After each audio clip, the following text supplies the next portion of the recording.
Okay, welcome back. We are on to the next step of we are gonna start to blanket stitch, i.e. applique stitch around our boo and all of our shapes. So I'm gonna turn the camera around here and you're gonna get to sit right alongside me here at my sewing machine and watch me blanket stitch and pick up some tips and tricks, y'all. Okay, hold on. Okay, all right, so here we are. I'm going to, we're looking at my sewing machine. I will just tell you, it is not easy and by any means to take a video, a nice video of yourself working at your sewing machine to allow people to see what it is you're doing. But we're going to do our very best here. Okay, so we're going to walk through the tools quick. So the tools that I have here are, obviously you've got your sewing machine, which does a very nice blanket stitch. I have, I'm going to show you the thread that I am using. This is a Valdani variegated thread. It doesn't look like a thread color that you would want to use here, but trust me, we're going to love it once it gets going. This one is called S303. I think it's called Happy Halloween. It is a 35 weight thread. And we're using it in the top stitching only. I do have black thread in the bottom. And so we've got our thread. I have my little scissors here, which I keep with me everywhere. So I'm going to put my needle up. I'm going to set my machine, although you're not going to be able to see this. I'm going to tell you what I'm doing. I'm going to select my machine to be on the blanket stitch, and I'm going to set my machine so that the needle will, whenever I stop sewing, the needle is going to stop in the down position. And all right, we're going to get to it here. So I think when I was working on this the last time, I think just for ease here, I'm going to start down here at the bottom of my pumpkin. I'm going to do the entire design in this one thread color, and it's going to be awesome. I am going to set my stitch, so my stitch length is going to be 2.0 and my width is going to be 2.5. I'm going to move this over, and here's how we do that. So we need to place our needle. Your needle is going to be coming down just off the edge of your applique shape. And you're going to follow that, your needle is going to follow right along the edge of those shapes of everything. So as I start here, I'm going to take one back stitch just to secure it. Every time I stop, my needle is going to stop in that down position. That's going to enable me to lift my presser foot and pivot whenever needed. Okay. So let's just keep going. We're going to come back. I'm going to come back later and go around these edges.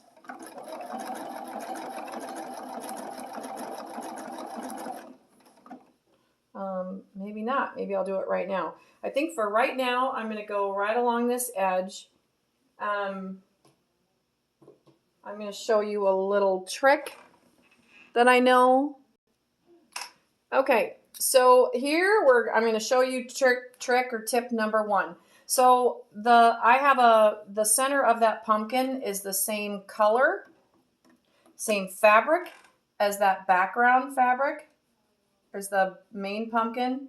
So I'm using a heat sensitive marker here to trace right along the edge.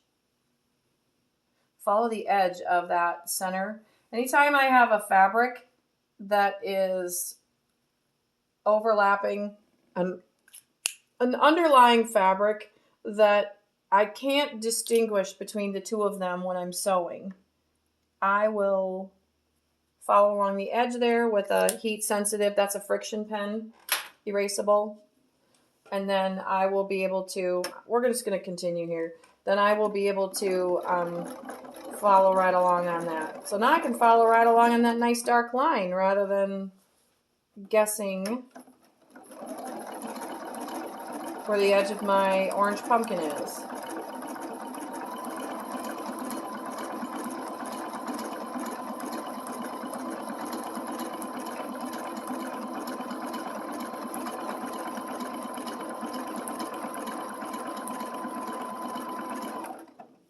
So again, every time, the reason why I stop with the needle in the down position is because I can stop and turn this pivot and I'm not going to lose my spot. That is really important. I'm just going to continue right on down around this guy here.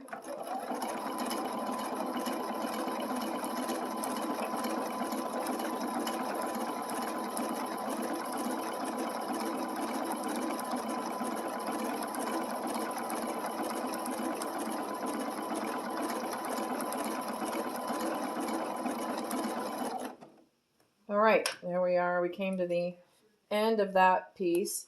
And now, if I want to, because I'm doing the whole thing in the same thread color, I can stop right here and just turn everything and just start going right around my candy corn. Right? Yes, I can.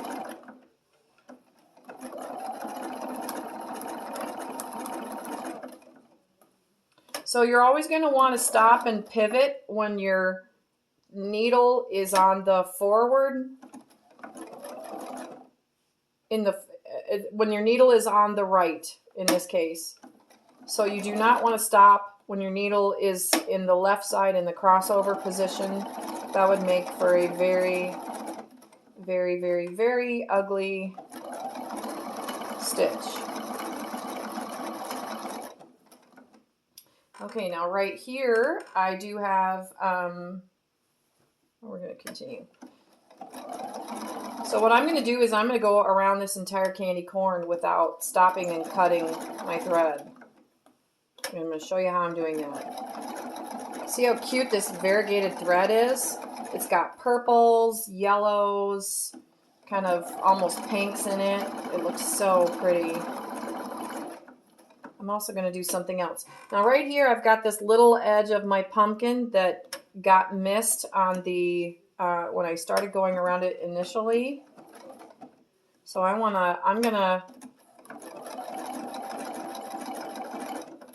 just take it down right there. Now I'm gonna switch over to a straight stitch and I'm gonna travel back up to where I need to be because I need to get back up here and finish going around my candy corn.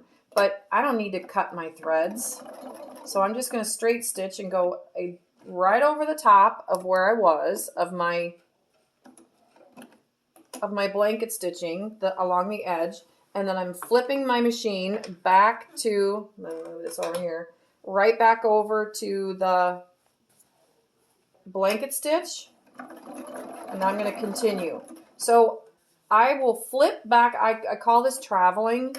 I will flip back and forth between my blanket and my straight stitching.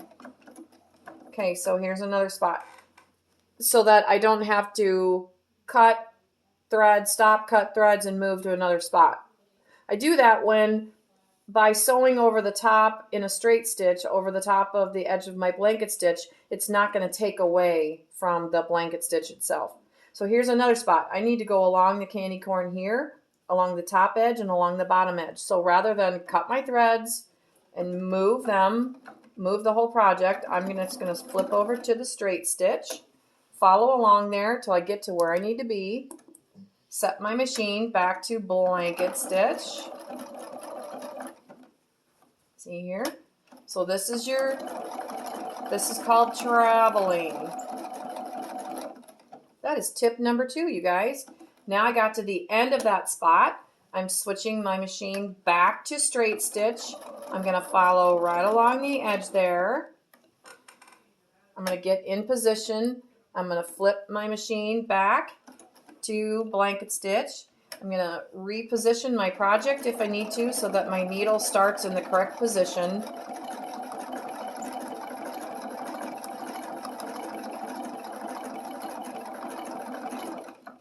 So look at there.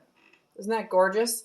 Now, because my O is only 1 stitch away from where I was just at, I think I could just go one stitch over, because that's so close, and then just dig right into my O, don't you think? Aha, yes I do.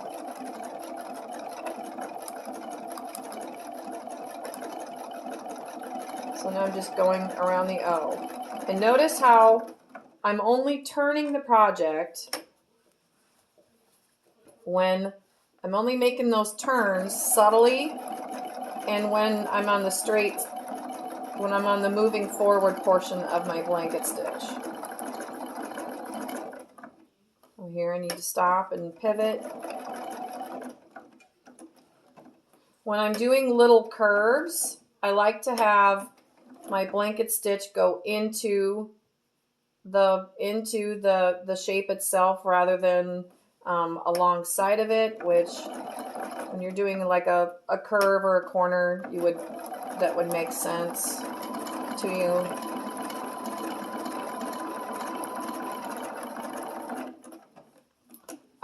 Now I will point out, so I'm not always exactly along the edge of my O here. There are times when I have maybe a thread width of space that I've gotten off just a wee bit.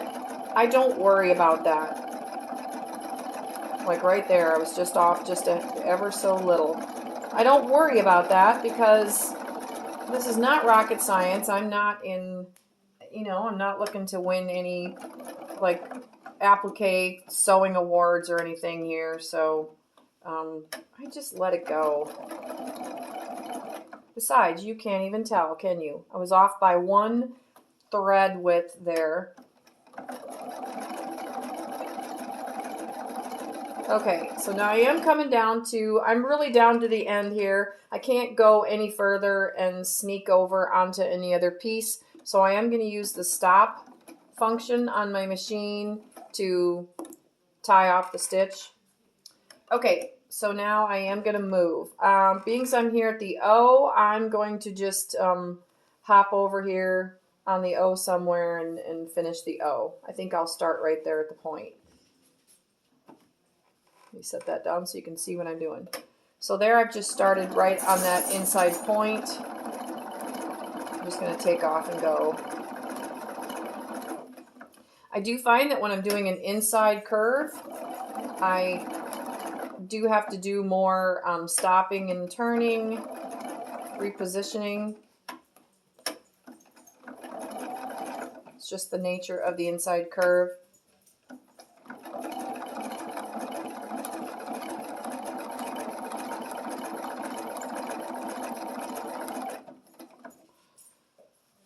So, tell you what, I will finish this O and then I will turn the camera off and let you take off on your own. And I'll hop back in when I'm all finished here so we can see what it looks like.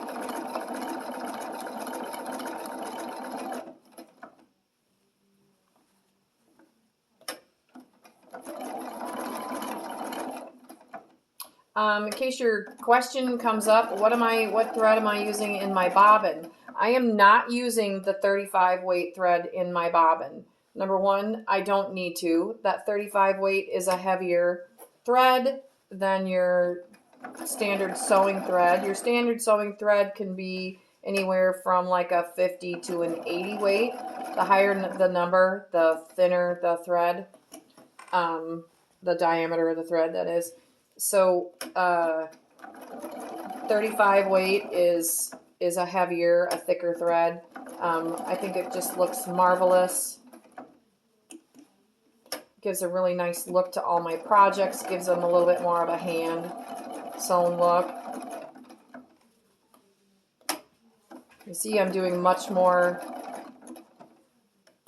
adjusting, going around on these inside curves. Just keep lifting up and turning.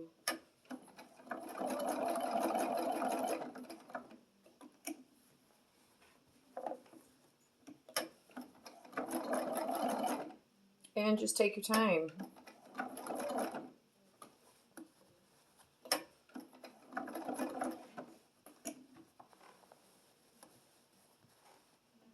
Getting up into the very inside of that O, which is There, we finally got to the inside of that O. All right, just a little bit more here. We'll finish up the O.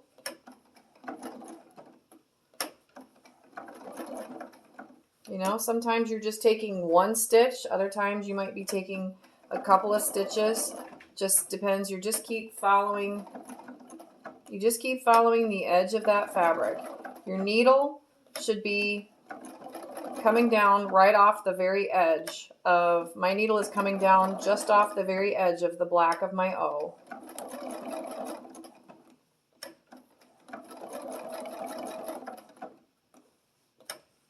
And you don't ever want to make ever make a turn, a pivot when your needle is in the crossover position.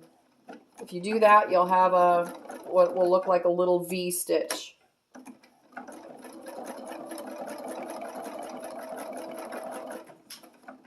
And it's not the V stitch that we want.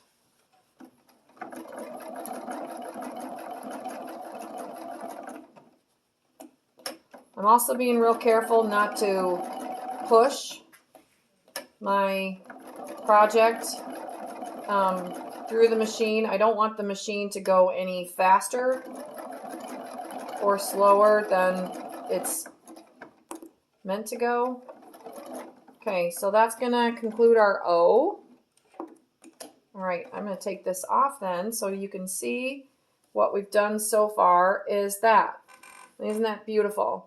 So where I'm going to go next is I'm probably going to hop in here. I like to work, I'm going to hop in here at the bottom of the pumpkin and work my way over to the left across the next pumpkin and then over to the bee. I like to work either from the center out or from one direction to the other. I do not hop around. I wouldn't go here and then hop over here and do the bee because you could end up with puckering even by the best efforts that you have. So so far the tips that I've just given you are, I gave you the tip of use a friction pen to trace along and mark the edge of fabrics that are hard to differentiate them, the shapes from one another. So trace along that line will come off then when we go to iron this at the very end. And the other tip I showed you was traveling, how I travel from like one section to another